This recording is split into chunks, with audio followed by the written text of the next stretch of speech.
হাসিনা সরকারের পতনের পর ঢাকা দিল্লির সম্পর্ক নেমে আসে তলানিতে। তবে তারেক রহমান প্রধানমন্ত্রী হওয়ার পর সম্পর্কে টানাপোড়েন কাটিয়ে নতুন সমঝোতা নিয়ে এগোচ্ছে দিল্লি। ভারতের উত্তর পূর্বাঞ্চলীয় রাজ্যগুলো বিশেষ করে সেভেন সিস্টারের সঙ্গে যোগাযোগ ও পরিবহন সহজ করতে মরিয়া ভারত সরকার। সড়ক ও রেল যোগাযোগ উন্নয়ন, দ্বিপক্ষীয় বাণিজ্য সম্প্রসারণ এবং ভারতের উত্তর পূর্বাঞ্চলে প্রবেশাধিকার আরও সহজ করার জন্য বাংলাদেশ সরকারের সঙ্গে আলোচনা অব্যাহত রয়েছে।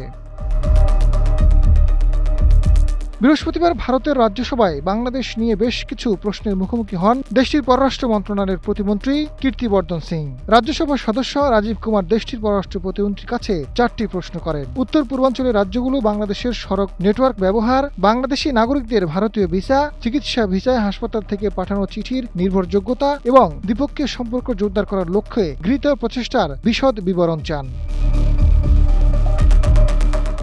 জবাবে দেশটির পররাষ্ট্র মন্ত্রণালয়ের প্রতিমন্ত্রী কীর্তিবর্ধন সিং জানান, ভারত সরকার বাংলাদেশ সরকারের সঙ্গে আন্তঃসীমান্ত সংযোগ প্রকল্পগুলোর উন্নয়নে আলোচনা অব্যাহত রেখেছে, যা সড়ক ও রেল যোগাযোগ, দ্বিপক্ষীয় বাণিজ্য ও সংযোগ বৃদ্ধি সহ ভারতের উত্তর পূর্বাঞ্চলের রাজ্যগুলোতে প্রবেশাধিকার উন্নয়ন করবে। মেডিকেল ভিসার আবেদনকে সর্বোচ্চ গুরুত্ব দেওয়ার কথাও জানান তিনি।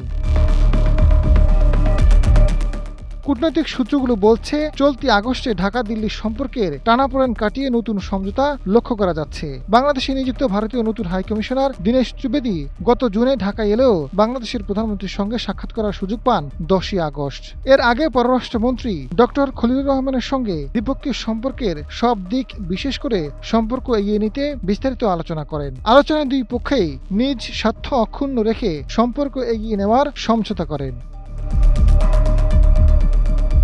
এ বিষয়ে পররাষ্ট্র প্রতিমন্ত্রী শামা ওবায়দ ইসলাম জানান, বাংলাদেশ সরকার পজিটিভ, কিন্তু এটা নির্ভর করবে প্রধানমন্ত্রীর সময়ের উপর এবং দুই দেশের আলোচনা কতটুকু এগুচ্ছে সেটার উপর। দুই দেশের প্রধানমন্ত্রী যদি বসেন, তখন অবশ্যই অনেক সমস্যার সমাধান হতে পারে। ভারতের উচিত সেই সুযোগের সদ্ব্যবহার করা। আজাদ ফারুক, সময়ের আলো।